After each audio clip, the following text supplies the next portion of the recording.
So avatar 3 fire and ऐश का trailer हमारे सामने आ चुका है एंड हमें इसका सीधा ट्रेलर देखने को मिला, कोई टीजर नहीं, सीधा trailer. And my god, they went all in. हर एक सीन को अगर आप पॉज करके देखोगे तो ऑलमोस्ट हर एक सीन 4K वॉलपेपर मटेरियल है। बट ये तो रही बात विजुअल्स की, जो हम एक्सपेक्ट करते ही हैं एवटार से कि ये अच्छा होगा ही। बट इसकी स्टोरी का क्या? ट्रेलर में हमें एक न्यू कैरेक्टर देखने मिली है जो दिखने में काफी एक्साइटिंग और मिस्टीरियस लग रही है। आखिर ये कैरेक्टर है कौन और क्या ये एवटार सीरीज की एक मेन एंटेगनिस्ट हो सकती है? हमें इस ट्रेलर में जो नया ट्राइब देखने को मिला जो कि है ये फायर ट्राइब, आखिर इनकी स्टोरी क्या है? माइल्स कॉर्ट्रिज ने आखिर फायर ट्राइब को कैसे डिस्कवर किया और आखिर कॉर्ट्रिज फायर ट्राइब से क्या चाहता है और क्या सीरी इस मूवी में मरने वाली है? तो चलिए उन सारे आंसर्स ढूंढने की और प्लॉट को डिकोड करने की कोशिश करते हैं इस ट्रेलर में। सो ट्रेलर के शुरू में हमें कुछ गॉर्जियस विजुअल्स दिखाए जाते हैं जिसमें जेक के बच्चे कभी आसमान में तो कभी पानी में एक्सप्लोर कर रहे हैं। एवटार 2 के इवेंट्स को गुजरे हुए बहुत ज्यादा टाइम नहीं हुआ है क्योंकि ये सारे बच्चे उतने ही एज के हैं जितने वो एवटार 2 में थे। फिर इस सीन में हम देख सकते हैं कि तिशिरिया लोग को समझा रही है अपने एंसेस्टर के पावर को खुद के अंदर झांक कर पहचानने के लिए, और ये सीन देखकर लग रहा है कि यहाँ कोई मेजर इवेंट हुआ है जिसको हम आगे वाले सीन से कनेक्ट करके समझने की कोशिश करेंगे, और उसी इवेंट के लिए लोग इतना ज्यादा टूटा हुआ और परेशान है। फिर हमारे सामने पैंडोरा के दुनिया के कुछ नए और विचित्र क्रिएचर्स हमारे सामने आते हैं जो पानी में रहने के साथ साथ हवा में भी उड़ पा रहे हैं, और ये सिर्फ उड़ ही नहीं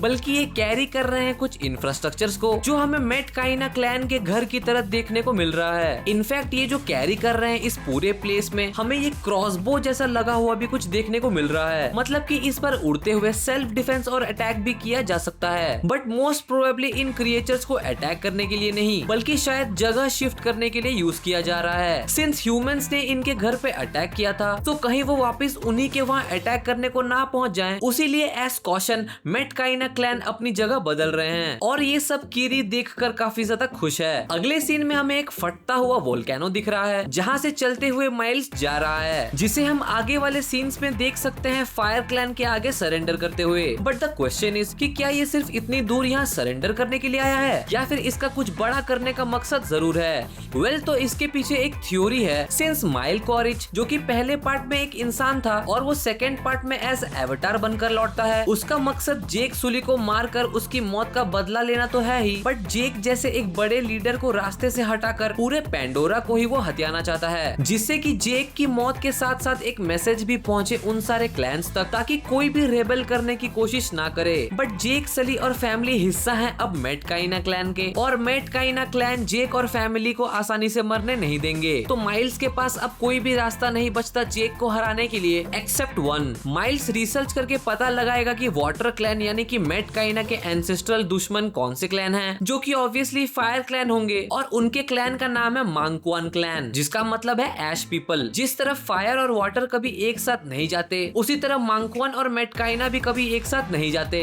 अब इन दो क्लैंस के राइवलरी की भी एक इंटरेस्टिंग थ्योरी है जो हम किसी और वीडियो में डिस्कस करेंगे। दोनों ही क्लैन एक दूसरे के दुश्मन हैं क्योंकि मेटकाइना क्लैन ने अपनी जिंदगी पानी में ढूंढ ली और मांकुआन क्लैन ने जले हुए बंजर में। माइल्स इस क्लैन के राइवलरी का पूरा फायदा उठाने की कोशिश करेगा और उसने जाकर हाथ मिला लिया वारंग से। इस नए कैरेक्टर का नाम वारंग है जिनको ऐश पीपल की क्वीन कहा गया है। उसके सर पे एक रेड क्राउन है जो रिप्रेजेंट करता है फायर को, और उसकी आंखों में एस काजल बर्न्ड एशेस लगे हुए हैं। अगले सीन में हमें जेक सली के बच्चे जान बचाकर भागते हुए नजर आते हैं, जिसका मतलब ये है कि शायद उन पर अटैक हुआ था या फिर ये लोग कहीं लंबा ट्रैवल कर रहे हैं। बट इसी जगह पर आगे वाले सीन्स को देखकर लग रहा है कि इन पर कोई जानलेवा अटैक ही हुआ है। वहीं अगले ही सीन तिशिरिया और लोक के बीच रोमांस बढ़ रहा है जो रोनल को बिल्कुल भी पसंद नहीं आ रहा। वहीं लोक और जेक के बीच दूरियां बढ़ रही हैं क्योंकि जेक पूरे परिवार को लेकर जगह छोड़ना चाहता है जो शायद लोक को मंजूर नहीं है। और इसी सेम सीन में जेक और नेत्री के रिलेशन में भी थोड़ा बहुत ऊपर नीचे हो रहा है, जिसका मोस्ट प्रोबेबली रीजन स्पाइडर है। अभी के लिए स्पाइडर एक बहुत कॉम्प्लेक्स कैरेक्टर नजर आ रहा है क्योंकि हमें ये नहीं पता कि वो किसके साइड होने वाला है। देखकर लग रहा है कि मोस्ट प्रोबेबली वो हीरो के फैमिली का साथ देने वाला है, बट सिंस वो इस मूवी के विलन का बेटा है एंड सिंस एवटार 2 के एंड में माइल्स ने स्पाइडर की जान बचाई थी, इनफैक्ट स्पाइडर ने भी माइल्स को डूबने से बचाया था, इन सारे सीन्स को देखकर लग रहा है कि शायद स्पाइडर एक अजीब से डिलेमा में पड़ने वाला है। आप बिल्कुल भी सरप्राइज मत होना अगर ये जेक के फैमिली के अगेंस्ट हो जाए तब भी।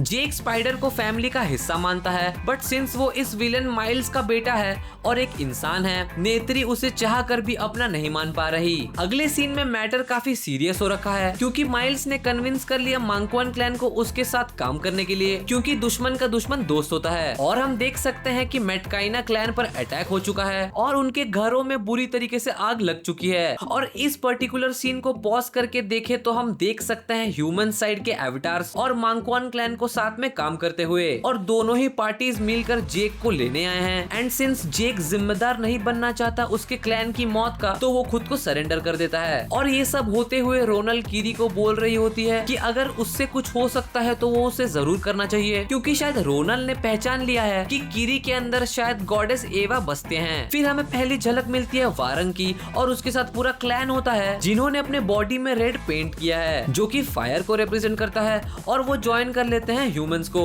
और हम वारंग को फायर मैनिपुलेट करते हुए भी देख सकते हैं, जो हमें ये बताता है कि वारंग क्यों पूरे क्लैन में क्वीन मानी जाती है। और ये क्लैन फायर को यूज करते हैं अपने वेपन्स में भी, क्योंकि इस सीन में हम देख सकते हैं कि मांगक्वन क्लैन अटैक कर रहा है अपने प्रोटैगनिस्ट पर। शायद इसी अटैक में नेत्री को भी सीरियस चोट लग जाएगी, और वो इतनी बड़ी और सीरियस चोट को जल्दी ठीक करने के लिए ह्यूमन के मेडिकल साइंस की हेल्प लेंगे, जो कि हम इस सीन में देख सकते हैं। और इसी अटैक में स्पाइडर को भी चोट लग जाएगी, क्योंकि हम इस सीन में उसके मास्क के थ्रू देख सकते हैं कि उसके ऑक्सीजन लेवल्स कम हो रहे हैं। ह्यूमंस और मांगक्वन क्लैन को हम फिर से एक बार साथ में देख सकते हैं, और जेक सली को यहाँ कैप्चर करके लाया जा रहा है। और ये साले लोग वीडियोस और फोटोज तो ऐसे ले रहे हैं मानो वही पैंडोरा से ही इंस्टा स्टोरी अपलोड कर देंगे। बट ऑब्वियसली जेक यहाँ से छूट कर निकल ही जाएगा, क्योंकि उसकी फैमिली उसे वहाँ से निकाल ही लेगी। फिर हमें कुछ धमाकेदार एक्शन सीन्स देखने को मिलते हैं, जहाँ जेक और नेत्री ने शायद दूसरे क्लैंस को एक साथ फॉर्म कर लिया है, और ये सारे क्लैंस मिलकर लड़ने वाले हैं मांगक्वन क्लैन के खिलाफ। और ये सारे एयर बैटल्स इस फिल्म का मोस्ट प्रोबेबली फाइनल बैटल हो सकता है। फिर फाइनल सीन में हम वारंग और कीरी के बीच एक इंटरेक्शन होता हुआ देख सकते हैं, जिसमें वारंग कीरी को बोलती है